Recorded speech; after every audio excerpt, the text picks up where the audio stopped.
مسیح یسوع میں آپ سب کی سلامتی ہو۔ میرا دل شکر گزاری سے بھرا ہوا ہے اور یہاں پر آ کر احساس ہوتا ہے کہ روحانی محفل کسے کہتے ہیں۔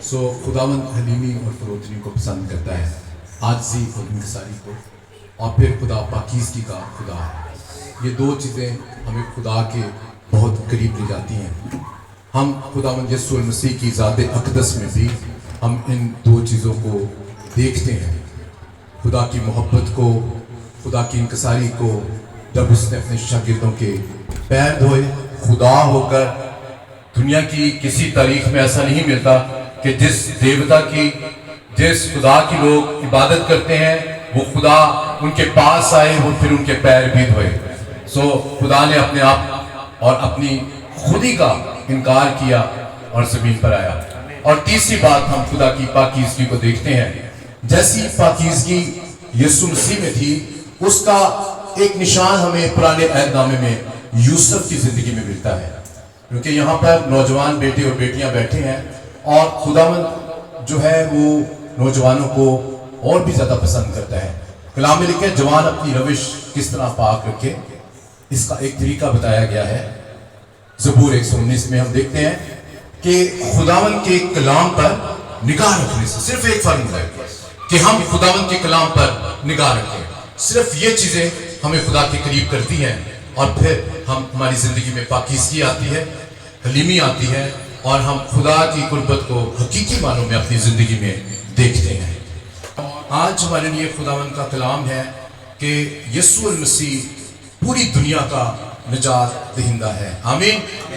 اس بات پر میرے خیال میں دنیا کی آدھی سے زیادہ آبادی اس بات پر ایمان رکھتی ہے، اور خداوند یسوع مسیح بما اس کے 12 شاگرد، اور پھر ہم دیکھتے ہیں 12 شاگردوں کے بعد رسولوں کی خدمت، اور خدا کے بہت سے خادمین اور گزرے ہیں جنہوں نے شہادت دینے سے انکار نہیں کیا، اور یہ انجیل مقدس آج ہمارے ہاتھوں میں خداوند یسوع مسیح کی مصلوبیت کی بدولت، اس کی قربانی کی بدولت، اور اس کے شاگردوں کی بھی قربانی کی بدولت، یہ انجیل، یہ خوشخبری جو ہے یہ آج ہم تک پہنچی ہے۔ عزیزو، یہ خوشخبری یوں ہی نہیں پہنچ گئی، اس کے لیے خون بہایا گیا ہے۔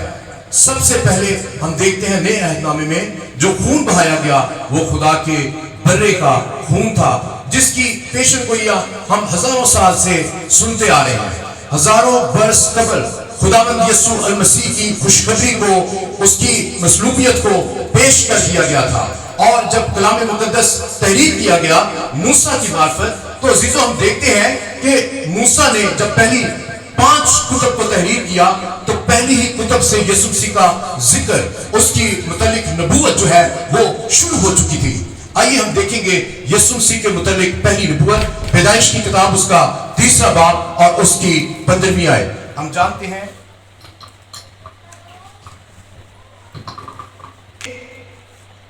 جب خدا نے کائنات کی تخلیق کی تو اس وقت جب آدم اور حوا کو خدا نے تخلیق کیا، کلام مقدس میں یہ مرقوم ہے کہ خدا نے آدم کو اپنی شبیہ پر پیدا کیا۔ دنیا کے اندر جو خدا نے تخلیقات بنائی تھی اس میں ہم دیکھتے ہیں کہ بہت سی تخلیقات تھیں، اور پہلے 6 دنوں میں خدا نے تخلیق کائنات کی مکمل کی، اور 6ٹھے ہی دن ہم دیکھتے ہیں کہ اس نے انسان کو اپنی شبیہ پر پیدا کیا۔ سورج، چاند، ستارے، آسمان اور زمین، اور یہ سب کچھ خدا نے بنایا، اور خدا نے دیکھا کہ سب کچھ اچھا ہے۔ اور کلام میں ہم دیکھتے ہیں کہ جب انسان کی تخلیق کی گئی تو یہ پہلا واقعہ ہے کہ اس تخلیق میں خدا نے اس بات کا دھیان رکھا کہ وہ اس کو اپنی شبیہ پر بنائے۔ پہلے فرشتگان بھی موجود تھے لیکن وہ خدا کی شبیہ پر نہیں تھے۔ خدا کی شبیہ پر بننے کا اور تخلیق ہونے کا جو خدا نے فخر بخشا ہے، خدا نے انسان کو اشرف المخلوقات یعنی اپنی شبیہ پر انسان کو پیدا کیا۔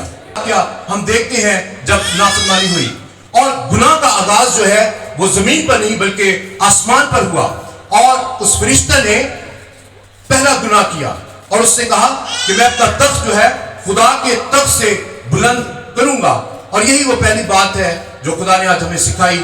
عاجزی اور انکساری اس کے اندر سے جاتی رہی، اور وہ خدا کی نظر سے گرا دیا گیا اور زمین پر اس کو گرایا گیا۔ اور جب انسان نے نافرمانی کی تو خدا کی حضوری سے خارج ہو گیا اور ان تمام برکتوں سے محروم ہو گیا. یہ ہے خدا کی حضوری سے بے دخل ہونے کا نتیجہ. عزیزوں اس کے بعد ہم دیکھتے ہیں کہ یہ اصلی منصوبہ جو ہے خدا نے اسی وقت انسان کی نجات کا بھی انتظام کر رکھا تھا. اگرچہ خدا چاہتا نہیں تھا کہ انسان گناہ میں گرے، لیکن چونکہ اس نے اسے آزاد مرضی پر تخلیق کیا. اور بہت سے سوالات ہمارے ذہنوں میں آتے ہیں کہ اگر ایسا ہوتا تو پھر ویسا نہ ہوتا. لیکن میں آپ کو بتانا چاہتا ہوں کہ یہ خدا کی بخشش تھی کہ خدا نے انسان کو اپنی مرضی، اپنا اختیار بخشا، جس کے باعث اس نے اس مرضی کا غلط استعمال کیا، نافرمانی کی اور خدا کی حضوری سے جدا ہوا. آئیے ہم دیکھیں خدا ان کے کلام میں سے. جب آدم اور حوا گناہ کر بیٹھے تو خدا کی حضوری سے الگ ہوئے. کلام میں لکھا ہے کہ تب خدا نے ان تینوں کو بالترتیب سزا دی. آئیے ان سزاؤں کو دیکھتے ہیں اور پھر ہم یسوع مسیح کی پیشن گوئی کو. اور میں تیرے اور عورت کے درمیان اور تیری نسل اور عورت کی نسل کے درمیان عداوت ڈالوں گا، وہ تیرے سر کو کچلے گا اور تو اس کی ایڑی پر کاٹے گا. آمین. یہ ہے وہ خوشخبری جو ہمیں شروع سے دے دی گئی تھی. اور ابلیس نے کوئی موقع ہاتھ سے جانے نہ دیا کہ وہ خدا کے بیٹے کو مار دینے کے اس حق میں تھا کہ وہ صلیب تک نہ پہنچے. لیکن عزیزوں کلام میں لکھا ہے کہ نہ صرف وہ صلیب تک پہنچ گیا اور پھر خداوند یسوع مسیح نے موت کا دکھ اٹھانے کے بعد اس کے سر کو اپنے پاؤں تلے اپنی ایڑی کے نیچے کچل ڈالا.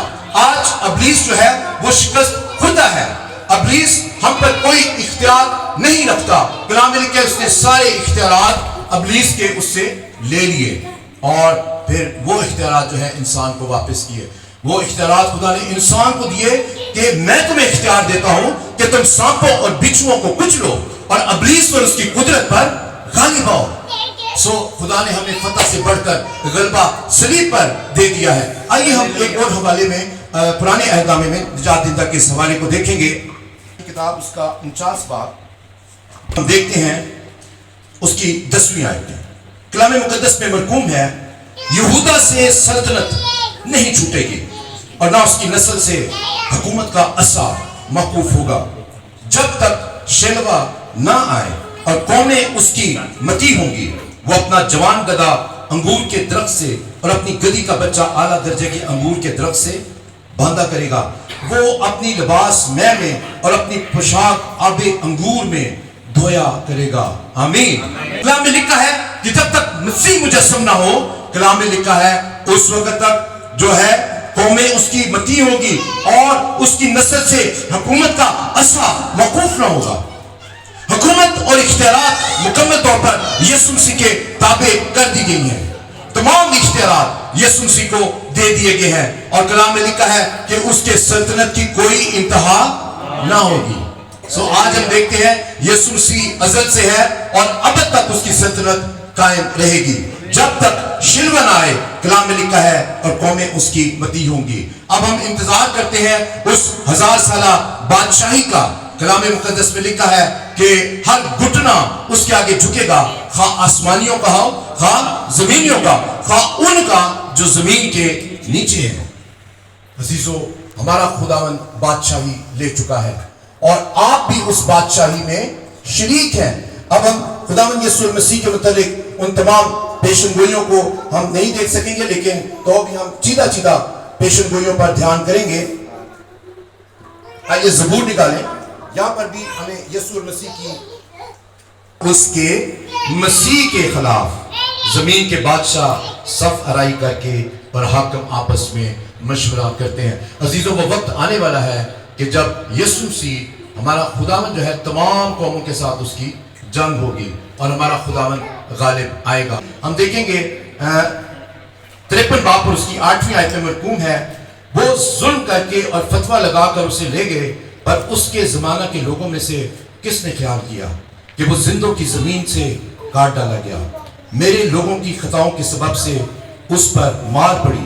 اس کی قبر بھی شریروں کے درمیان ٹھہرائی گئی اور وہ اپنی موت میں دولت مندوں کے ساتھ ہوا، حالانکہ اس نے کسی طرح کا ظلم نہ کیا اور اس کے منہ میں ہرگز چھل نہ تھا. آمین. یہ ہے وہ نبوت. اور ہم دیکھتے ہیں کہ خداوند یسوع مسیح کی جب قبر کا